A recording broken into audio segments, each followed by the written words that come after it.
É uma alegria estar aqui com o irmão Padre Lúcio, né, que faz esse trabalho na igreja anglicana, e também como companheiro na profissão, como professores da rede municipal de Juazeiro do Norte. E, por último, também agraciados, não sei até quando, a gente está morando na mesma casa. Então, é um prazer nessa liturgia dominical que ele preside para aqueles e aquelas, para nós aqui presente, mas também para aqueles e aquelas que porventura acessarem, né, através de suas redes sociais.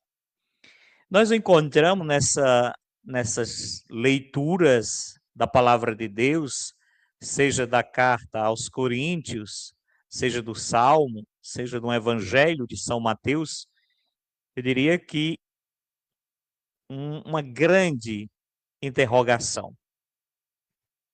E uma coisa para que a gente também, enquanto cristãos, a gente também se pergunte por que que Jesus fez o seu caminho, como diz Paulo, né? Fez o seu caminho com os fracos, fez o seu caminho com os fracos para confundir os fortes. Agora, a visão de quem é fraco e a visão de quem é forte já é uma visão religiosa sobre a pessoa. Então, aquilo que a religião da época considerava forte era na verdade, uma contradição. E aqueles que a própria religião dizia serem frágeis, fracos, eram, na verdade, a mina de ouro para o início da missão do Evangelho de Jesus. Deus escolheu o que para o mundo é sem importância. E aí, às vezes, eu fico imaginando se nós fôssemos formar um grupo para iniciar uma missão, quem é que nós convidaria para participar dessa missão? Certamente a gente não teria essa grande sensibilidade que Paulo fala na leitura de escolher o que para o mundo são fracos. A gente ia ter uma tentação enorme de escolher aquele que já é bem organizado, é bem casado, aquele que já tem uma estabilidade familiar, social, às vezes também uma formação educacional, que vive organizado na sociedade, que já tem uma experiência religiosa. Deus não. Deus escolheu exatamente o contrário. É exatamente uma pedagogia do contrário daquilo que a gente tem como categoria para nossas escolhas. O Salmo também vem nos dar verdadeiros ensinamentos sobre isso. O Senhor é fiel para sempre, faz justiça aos que são oprimidos. E a gente aqui se pergunta por que é tão difícil a própria justiça humana fazer justiça aos que são mais oprimidos na sociedade. E como é difícil também a missão da igreja, pela sua pregação, fazer justiça aos que são oprimidos. Mas o Senhor é fiel para sempre. Ele dá alimento aos famintos.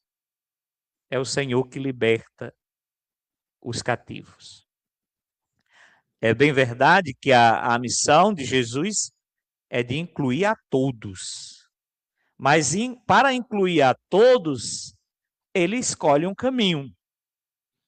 Não é aquele simplesmente que diz, eu aceito A e B da mesma forma. Eu aceito todos, mas eu tenho uma escolha. Eu tenho uma prioridade. eu tenho um caminho a seguir, e este é o caminho de acolher, de abraçar, de dar vez e voz, de apostar naqueles que são os sofredores dessa terra. E talvez para concluir com chave de ouro essa manhã em que nós escutamos a palavra de Deus, nós vamos encontrar no Evangelho de São Mateus essas bem-aventuranças, como chama o Evangelho de Mateus, ou noutras traduções chama de felizes, ou aqueles que vivem a felicidade. E aqueles que vivem a felicidade não são aqueles que moram nos palácios, que têm milhões acumulados, né? Que tem uma casa para morar numa cidade, tem uma casa numa capital, tem uma casa na praia e às vezes até uma casa no exterior. Não são esses. Ou pelo menos expressamente no Evangelho não está dito.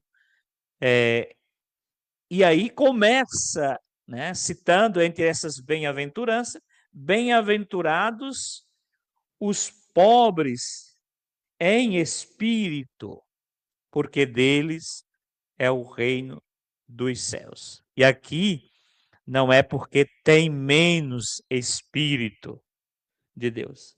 Aqui é porque são os pobres considerados por nós como que fossem os fracos da sociedade.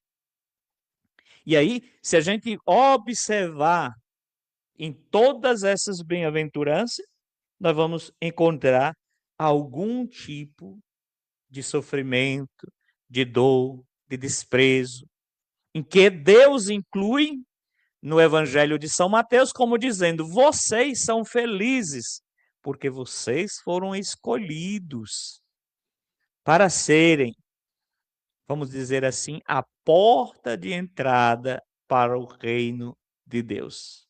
Ou nós, na nossa vida espiritual, individual e coletiva, que nós chamamos de eclesial, ou nós nos convencemos disso, ou a gente vai passar a vida toda pregando um evangelho que não passa pelo evangelho de Cristo.